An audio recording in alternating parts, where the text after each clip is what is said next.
मोदी जी, आपको news 18 network को ये एक्सक्लूसिव इंटरव्यू देने का बहुत बहुत धन्यवाद। आपने अपने पनिशिंग शेड्यूल से हमारे लिए समय निकाला।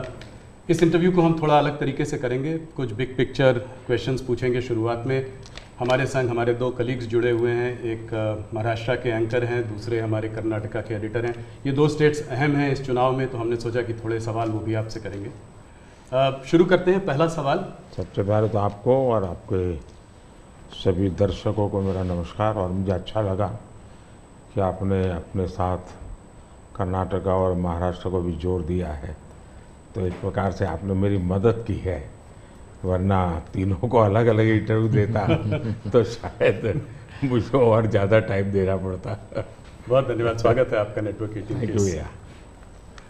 पहला सवाल मोदी जी, हम लोग पूरे देश का भ्रमण कर रहे हैं, इधर उधर जा रहे हैं। हम लोग साउथ में थे, बिहार गए और भी महाराष्ट्र में भी थे। तो हर जगह ये देखा गया है कि चाहे विपक्ष से बात करें, चाहे आपके उम्मीदवारों से बात करें, लोग कहते हैं कि जब मोदी जी यहाँ आएंगे तो सब कुछ बदल जाएगा। अभी कुछ नहीं कह सकते, मोदी जी आएंगे तो हो सकता है स्वीप हो जाए, हो सकता है सीट निकल जाए। तो क्या 2024 के इस चुनाव को हम नरेंद्र मोदी पर एक रेफरेंडम की तरह देख सकते हैं, जनमत संग्रह की तरह देख सकते हैं? अब ये तो सारा खेल मीडिया के लोगों का होता है, किस समय किस प्रकार से एनालिसिस करना। लेकिन मैं इतना कहूँगा कि मैं कोई चुनाव के समय काम करने वाली सरकार नहीं चलाता हूँ। आप मेरा 10 साल का रिकॉर्ड देखेंगे तो एवरेज फ्राइडे सैटरडे संडे मैं हिंदुस्तान के किसी न किसी कोने में गया हूँ, जनता के बीच में रहा हूँ, और इसलिए मेरा जाना निरंतर चलता रहता है। और चुनाव में मैं मानता हूँ कि लोकतंत्र का उत्सव ऐसा है कि सभी राजनीतिक दलों का कर्तव्य है कि ज़्यादा से ज़्यादा लोगों के बीच जाएं, जाकर के एक प्रकार से प्रशिक्षण का काम होना चाहिए, संवाद होना चाहिए, विचार विमर्श होना चाहिए। तो मैं एक राजनीतिक क्षेत्र के कार्यकर्ता के नाते चुनाव या न हो, मैं इसे अपना कर्तव्य मानता हूं और इसलिए मैं जाता हूं। जहां तक ये 2 फेज का सवाल है, मैंने ऐसा जन समर्थन बहुत कम चुनावों में देखा है जो मैं इस बार देख रहा हूं। एक प्रकार से चुनाव जनता जनार्दन लड़ रही है, सुशासन के लिए लड़ रही है, अपने सपनों को साकार करने के लिए लड़ रही है। ऐसा मुझे लगता है, शायद मैं तो शायद एक निमित्त हूं। इस बार मेरा जरा ज़्यादा उत्साह है लोगों के बीच जाने का, और पहले के तुलना में शायद मैं ज़्यादा बार जाना भी चाहता हूं, इसलिए कि जो जनता जनार्दन इतने उमंग और उत्साह के साथ इतनी बड़ी जिम्मेदारी उठा ली हो, तो उस जनता जनार्दन को जाकर के उनको प्रणाम करना, नमन करना, उनका आशीर्वाद लेना, ये मुझे अपना कर्तव्य लगता है। और मैं देखता था जो फर्स्ट राउंड हुआ, तो मैंने किसी दोस्तों को कहा था कि पहले राउंड में ये हमारे खिलाफ जो लोग मोर्चा लगा करके बैठने की कोशिश कर रहे हैं, पहले राउंड में वो पस्त हो गए जी। और कल मैंने देखा दूसरे राउंड में ये ध्वस्त हो चुके हैं। यानी पहले लोगों ने पस्त कर दिया, अब ध्वस्त कर दिया। मोदी जी, जब कैंपेन की आपने शुरुआत की थी तो बड़े हाई नोट पे ये कैंपेन की शुरुआत हुई थी। आपने कहा, आपने अपने सरकार के पूरे काम का परिचय दिया, आपने डेवलपमेंट एजेंडा को लेकर आगे बढ़े, इकोनॉमी पर आपने जो है बहुत प्रकाश डाला, और इसके ऊपर बहुत काम हुआ भी है। अभी इधर उधर 1-2 चरण के बाद आते आते आपने जो है राजस्थान में एक रैली में एक कांग्रेस के मैनिफेस्टो पर एक डायरेक्ट अटैक किया। आपने ये तक कहा कि इनका एक स्कीम है जिससे कि ये वेल्थ डिस्ट्रीब्यूट करना चाहते हैं, ये पता लगाना चाहते हैं किसके पास कितनी जमा पूंजी है, किसके पास कितना पैसा है, किसके पास कितना सोना है, सिल्वर है, चांदी है, और उसको वो मुसलमानों में और घुसपैठियों में बांट देना चाहते हैं। क्या ये थ्रेट इतना रियल है? क्या आपको ऐसा दिखता है? मुझे लगता है कि शायद आपकी टीम ने मेरा पूरा कैंपेन को ट्रैक नहीं किया है, या शायद विकास की बहुत सी बातें ऐसी होती हैं जिसको शायद टीआरपी के हिसाब से बैठता नहीं होगा। लेकिन आपने देखा होगा कि मेरा पूरा इलेक्शन कैंपेन दो चीजों पर केंद्रित है। एक, हमने समाज कल्याण को लिए, लोक कल्याण के लिए क्या काम किए, और सबसे बड़ा फर्क है और सरकारों में ये सरकार में, वो ये है कि लास्ट माइल डिलीवरी ये हमारी विशेषता है। नीतियाँ तो कोई सरकारें बनाती है, कोई सरकार बुरा करने के लिए तो आती नहीं है, अच्छा करना चाहती है। लेकिन कुछ लोगों को अच्छा करना आता है, कुछ लोग अच्छा होने का इंतजार करते हैं। मैं ऐसा हूं कि मेहनत करके जो अच्छा हो करूं, मेरा हमेशा ऐसा रहा है। अब देखिए, मैं चुनाव में लगातार बोल रहा हूं कि हमने गरीबों के लिए 4 करोड़ घर बनाए। मैं इतना लोगों को कहता हूं कि आप इस चुनाव प्रचार में जाएं तो मेरी मदद करें कि जिसके घर बनाना भी छूट गया हो, हर गांव में एक तो निकलेंगे, उनकी सूची में ये भेजो, ताकि जैसे ही मेरा तीसरा टर्म शुरू होगा मैं इस काम को आगे बढ़ाना चाहता हूँ। 3 करोड़ घर और मैं बनाना चाहता हूँ। अब आयुष्मान भारत योजना दुनिया की सबसे बड़ी health insurance and health assurance की स्कीम है ये जी। 55 करोड़ लोगों को इलाज का भरोसा कि भाई अब आपको मोदी है, मोदी की सरकार है, 5 लाख रुपए तक का खर्च होगा, संभाल लेंगे। इस बार हमने मैनिफेस्टो में कहा है कि किसी भी वर्ग का, किसी भी समाज का, किसी भी बैकग्राउंड का व्यक्ति क्यों न हो, जिस भी परिवार में 70 से ऊपर की आयु के जो भी व्यक्ति होंगे, पुरुष स्त्री सब, उन सबको हम ये 5 लाख रुपए तक मुफ्त इलाज की सुविधा देंगे। इस बार हमने मैनिफेस्टो में ये भी कहा है कि जो आशा वर्कर हैं, आंगनवाड़ी वर्कर हैं, उनको हम इसका बेनिफिट देंगे।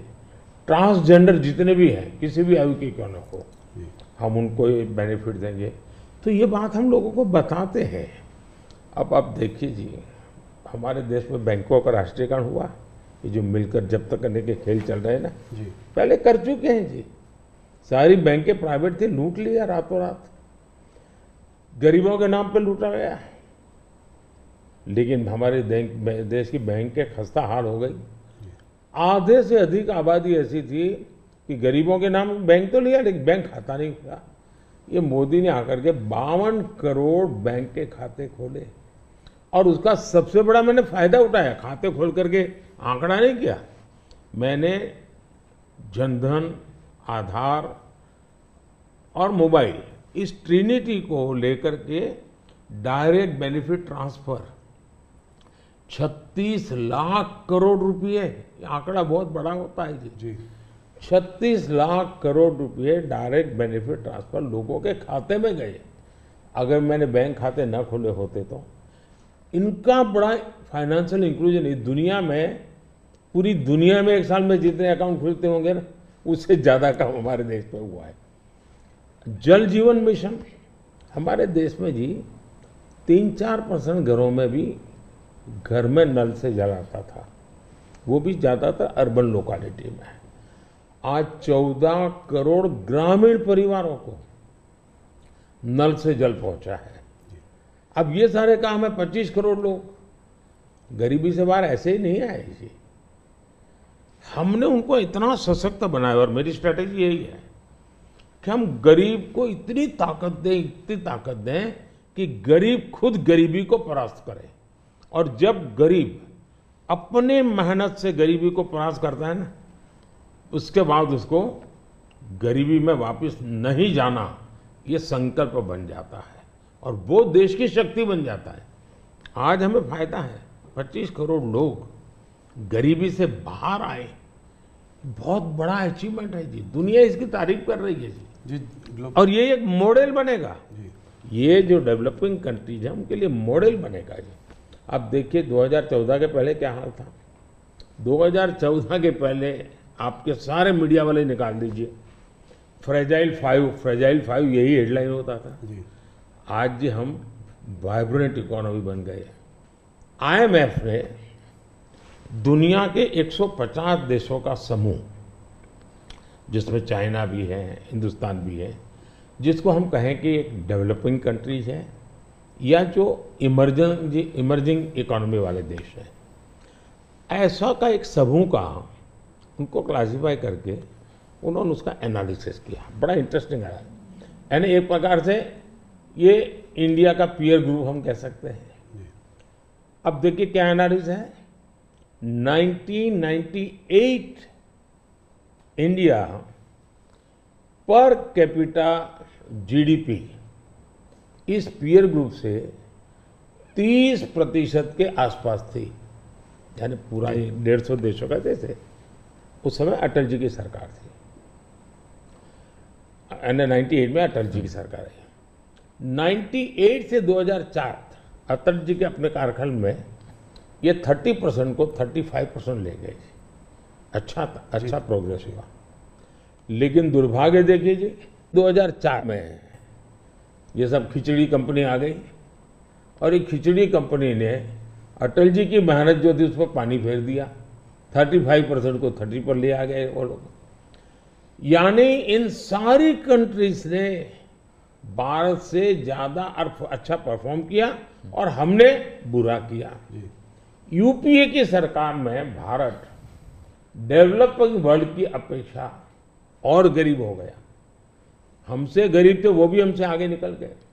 लेकिन 2014 में हमारे सरकार बनने के बाद 2019 तक में आपको खुशी होगी, हम 30 पर से 37 पे पहुंचा दिया और 24 तक मैं जब पहुंचा हूं ये मामला 42% पहुंच गया है। यानी 30 छोड़ा था, हम 42 ले और ये हाईएस्ट है जी। यानी हमारी इनकम दुनिया के और देशों की अपेक्षा बहुत तेजी से बढ़ी है। अगर आप 10 साल के कालखंड में इन्फ्लेशन को भी ले, जो महंगाई की इतनी चर्चा करते हैं ना, तो ये 10 साल सबसे कम इन्फ्लेशन वाला कालखंड रहा है। ये मैं इतना सारा जो कहता हूं और हकीकत के आधार पर कहता हूं, कठोर परिश्रम करने के बाद अचीव किया है जी। पूरी सरकार को मोबिलाइज किया है और लक्ष्य को पार करने के लिए जी जान से जुड़ गए हैं। उसके बावजूद भी मोदी क्या कहता है? मोदी तो कहता है भाई ये तो ट्रेलर है, मुझे तो और आगे जाना है और नई नई आकांक्षाएं और मैं बहुत तेजी से बढ़ना चाहता हूं देश को लेकर के। और कांग्रेस का जहां तक मैनिफेस्टो है, कोई मुझे बताए क्या चुनाव के अंदर पॉलिटिकल पार्टियों के मैनिफेस्टो ये कोई शोपीस के लिए होते हैं क्या? सचमुच में तो मीडिया का काम है कि हर एक पॉलिटिकल पार्टी के मैनिफेस्टो की बारीकी से जांच पड़ताल करे। मैं इंतजार कर रहा था कि मीडिया करे। पहले दिन मैंने एक कमेंट तो कर दिया था जी, मैं कोई आज कर नहीं रहा जी, कि भाई मुझे मैनिफेस्टो देख करके लगता है कि इस पर पूरी तरह मुस्लिम लीग की छाप है। तो मुझे लगा कि मीडिया चौंक जाएगा, जो एनालिसिस करने वाले चौंक जाएंगे, लेकिन पता नहीं अब उनकी व्यस्तता कुछ और है। मैनिफेस्टो में उनकी तरफ से जो परोसा गया उतना ही गुड़ी उछालते रहे। फिर मुझे लगता भी ये तो इकोसिस्टम का बड़ा मिलीबग लगता है। अब मुझे सच्चाई लेकर जाना पड़ेगा। मैंने काफी 10 दिन इंतजार किया कि देश इस मैनिफेस्टो में जो बुराइयां हैं उसको कोई न कोई, क्योंकि निष्पक्ष तरीके से आता है तो अच्छा है, आखिरकार मुझे मजबूरन ये सच्चाइयाँ लेकर के आनी पड़ी। आप देखिए साहब, अब उनके एक महाशय ने अमेरिका में इंटरव्यू दे दिया, जी, इनहेरिटेंस टैक्स पर। तो इनहेरिटेंस टैक्स की बात ले आए, 55% टैक्स आपकी प्रॉपर्टी। अब मैं विकास और विरासत की बात कर रहा हूँ, ये विरासत को लूटने की बात करते हैं। तो मैं और वेल्थ रिडिस्ट्रीब्यूशन की बात करते हैं, और उनके आज तक का इतिहास है, वो करेंगे क्या? तो फिर मेरी जिम्मेवारी, मेरी रिस्पॉन्सिबिलिटी है कि मैं देशवासियों को बताऊं कि भाई ये इस दिशा में ले जा रहे हैं। अब आप तय कीजिए, जाना न जाना जनता जनार्दन का हक है, लेकिन मेरा दायित्व बनता है कि तथ्य के आधार पर, तर्क के आधार पर, उनकी हकीकतों के आधार पर मुझे बताना चाहिए, वो मैं बता रहा हूँ।